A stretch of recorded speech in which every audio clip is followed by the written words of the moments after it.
ना केंद्र की है, ना राज्य की है, ना कोई एक विभाग की है। केंद्र सरकार और सभी राज्य सरकार और केंद्र शासित प्रदेशों ने मिलकर ये लड़ाई लड़नी पड़ेगी, क्योंकि इसका परिणाम लाना है तो बहुआयामी लड़ाई लड़े बगैर ये परिणाम नहीं आ सकता है। बॉर्डरों को से भी ड्रग की एंट्री को रोकना पड़ेगा। एयरपोर्ट और बंदरगाहों से भी ड्रग की एंट्री को रोकना पड़ेगा। रेवेन्यू डिपार्टमेंट ने भी सतर्कता के साथ इन टोटो जो योजना बनी है इसका एक हिस्सा बनकर एग्रेसिवली काम करना पड़ेगा। नारकोटिक्स कंट्रोल ब्यूरो और राज्य की एंटी नारकोटिक्स सारी एजेंसियों ने भी एक पेज पर रहकर काम करना पड़ेगा।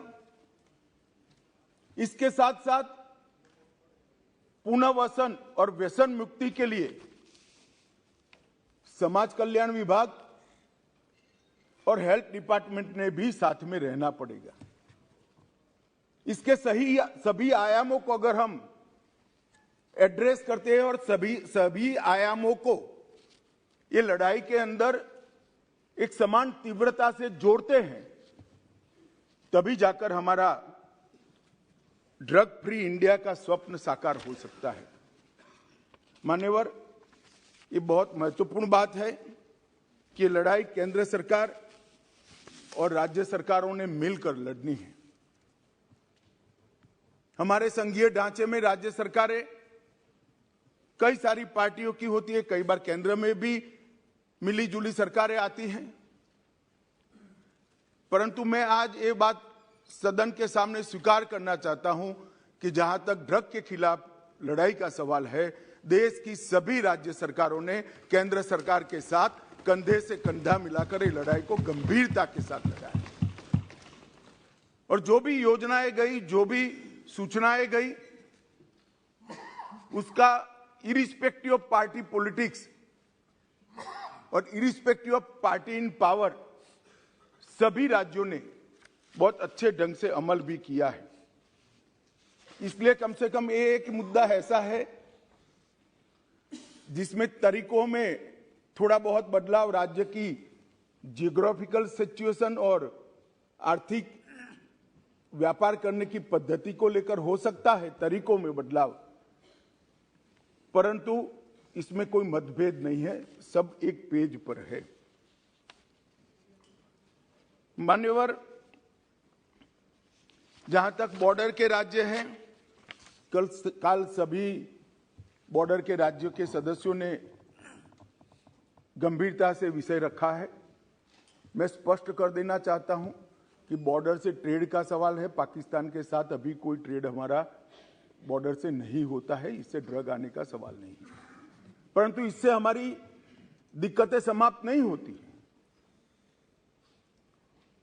ड्रोन से आता है, तस्करी से आता है, सुरंगें बनाकर भेज देते हैं, बंदरगाहों के माध्यम से आता है, एयरपोर्ट से माध्यम से आता है। तो व्यापार बंद करने से इस समस्या का समाधान नहीं आया है। समस्या को जहां जहां पर वो लोग अपना नया तरीका ढूंढते हैं, उसको हमें नसीहत करना पड़ेगा, समाप्त करना पड़ेगा। मान्यवर, एक बहुत सारे सदस्यों का सुझाव आया, हो गया भैया, आगे मेरा पूरा भाषण समाप्त होने के बाद आप कुछ कह सकते हैं। मान्यवर, जहां तक कानून का सवाल है, ढेर सारे लोगों ने कहा, दादा ने कहा कि इसमें फांसी की सजा होनी चाहिए या नहीं होनी चाहिए, किसी ने कहा कि इसको कठोर बनाना चाहिए। मैं भारत सरकार की नीति बहुत स्पष्टता से इस सदन के माध्यम से देश की जनता के सामने रखना चाहता हूं। जो दादा आपको भाषण करना है तो मैं बैठ जाता हूं, 10 मिनट बोलिए। इतने सीनियर सांसद होकर बीच में टोका टोकी करना ना आपकी उम्र के लिए अच्छा है, ना आपकी सीनियोरिटी के लिए अच्छा है। मैं बैठ जाता हूं, आप भाषण करिए 10 मिनट प्लीज। माननीय गृह मंत्री जी, माननीय गृह मंत्री जी। हर बार नहीं करनी चाहिए, विषय की गंभीरता को समझना चाहिए, तो बोले नहीं होते। क्रोधित नहीं होता हूं भैया, समझाता हूं। कई बार समझाना पड़ता है बड़ों को भी।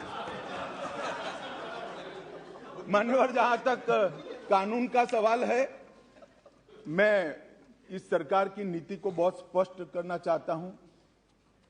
जो ड्रग का सेवन करते हैं वो विक्टिम है, उनके प्रति सहानुभूति का रवैया होना चाहिए और पुनर्वसन की तैयारी और पुनर्वसन की कानूनी प्रावधान होनी चाहिए। परंतु जो ड्रग का व्यापार करते हैं, इसकी तस्करी करते हैं, इसको नीचे तक पहुंचाते हैं, वो चाहे छोटा हो या बड़ा, इसको छोड़ना नहीं चाहिए, उसको कानून के शिकंजे के अंदर डालना चाहिए। ये भेद अगर हम नहीं करते हैं तो कभी कभार हम विक्टिम के साथ ही दुर्व्यवहार करेंगे। जो बच्चा इसमें फंस गया है, जो युवा फंस गया है, उसको वापिस आने के लिए और समाज इसको फिर से स्वीकार ले, इस प्रकार का सामाजिक माहौल बनाने की भी हम सभी सदस्यों की जिम्मेदारी है। माननीय सरकार की तो है ही, जैसे पाटिल साहब ने कहा, व्यसन मुक्ति केंद्रों से लेकर इनके रिहेबिलिटेशन सेंटर से लेकर सारी चीजें बहुत बनाई गई, मैं बताऊंगा आगे। परंतु एक सामाजिक वातावरण भी हमने तैयार करना पड़ेगा कि जिसने ड्रग ले लिया वो खराब है, ऐसा नहीं है। इसको फिर से समाज के अंदर पुनः प्रस्तापित सम्मान के साथ करने के लिए, एक सामाजिक माहौल बनाने के लिए भी सभी सांसदों ने साथ में मिलकर प्रयास करना पड़ेगा। मान्यवर, जहां तक ड्रग के कारोबार पर सख्ती का सवाल है, भारत सरकार ने विगत 3 सालों से ढेर सारे व्यवस्थाएं की हैं। सबसे बड़ा बदलाव हमने किया है, जैसे गृह मंत्रियों के सम्मेलन में भी मैंने आग्रह से किया था, इसके बाद सभी गृह मंत्रियों और डीजीपी के साथ वीडियो कॉन्फ्रेंस कर भी मैंने कहा था, किसी भी इन्वेस्टिगेशन को हम आइसोलेशन में नहीं देख सकते। ड्रग की किसी भी जब्ती को हम आइसोलेशन में नहीं देख सकते।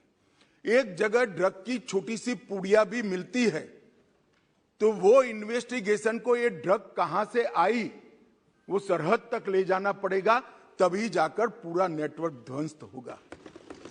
और अगर किसी बंदरगाह पर, एयरपोर्ट पर ड्रग पकड़ा गया तो वो ड्रग छोटे सी छोटी पान की दुकान पर कैसे जाना था, वो पूरे नेटवर्क का अगर हम जांच करते हैं तभी जाकर ये समस्या का समाधान होगा। मैंने सभी गृह मंत्रियों को यह भी कहा है, उसमें राज्य की भी सीमाएं आती है, कई बार अंतरराज्य अंतर्देशीय सीमाएं भी आती हैं, अंतरराज्य की सीमा भी आती हैं, सीमा के पार भी इसका इन्वेस्टिगेशन करना पड़ता है। उस वक्त एनसीबी और एनआईए 2 ऐसी एजेंसियां हैं जो एनसीबी पूरे देश भर में जांच कर सकती है और एनआईए विदेश में जाकर भी जांच कर सकती है। इसीलिए जब एनआईए का कानून हम लेकर आए तब उसमें ड्रग के कारोबार को हमने डाल दिया था। और मान्यवर, मैंने सभी राज्यों के मुख्यमंत्रियों को विनती किया था कि अगर आपके राज्य में कोई ऐसा केस है जिसके टॉप टू बॉटम और बॉटम टू टॉप इन्वेस्टिगेशन करते वक्त राज्य की सीमाएं लांघनी पड़ती है, तो आप निसंकोच एनसीबी की मदद ले सकते हैं। एनसीबी हर एक राज्य को मदद करने के लिए तैयार है और कटिबद्ध है। और अगर वो इन्वेस्टिगेशन देश की सरहदों के बाहर जाता है तो आप वो इन्वेस्टिगेशन के लिए एनआईए की भी मदद ले सकते हैं। एनआईए आपकी मदद करने के लिए तत्पर है। और मुझे आनंद है मान्यवर, लगभग 42 इन्वेस्टिगेशन राज्यों ने एनसीबी या एनआईए को दिए हैं और सफलतापूर्वक पूरे नेटवर्क को ध्वस्त करने के लिए आज तीनों एजेंसियां, राज्य की, एनआईए और एनसीबी आगे बढ़ रही है और इसके बहुत अच्छे परिणाम भी हमने मिले हैं। और राज्य के सहयोग से केंद्र का नारकोटिक्स के सामने लड़ने की गति भी दुगनी हुई है और उत्साह भी दुगना हुआ है। मान्यवर, एनसीबी और एनआईए को जो केस सौंपे गए, वो केसों को हमने राज्य की एजेंसियों को साथ में रखकर भी इन्वेस्टिगेट किया है। मान्यवर, अभी एक गोल्डन ट्रायंगल और गोल्डन क्रिसेंट का उल्लेख आया। मैं थोड़ा अप्रोच बदलने की बात करता हूं। एक गोल्डन ट्रायंगल जिसमें दक्षिण पूर्व एशिया के देश हैं, गोल्डन क्रिसेंट ईरान, अफगानिस्तान और पाकिस्तान है। ये ड्रग के व्यापारियों ने उसको गोल्डन ट्रायंगल और गोल्डन क्रिसेंट नाम दिया है। मैं जब भी बैठक में इन क्षेत्रों का शब्द प्रयोग करता हूं, तब डेथ ट्रायंगल और डेथ क्रिसेंट कर ही करता हूं। ये मौत का व्यापार करने वाले, हो सकता है वो गोल्डन ट्रायंगल हो नशे के कारोबारियों के लिए, हमारे लिए नहीं होना चाहिए।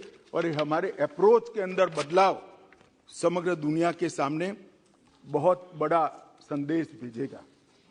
मान्यवर, नारकोटिक्स के खिलाफ भारत सरकार के गृह विभाग ने जो लड़ाई, भारत सरकार के वित्त विभाग ने जो लड़ाई छेड़ी है, और इसमें समाज कल्याण विभाग और स्वास्थ्य विभाग हमारी मदद में है।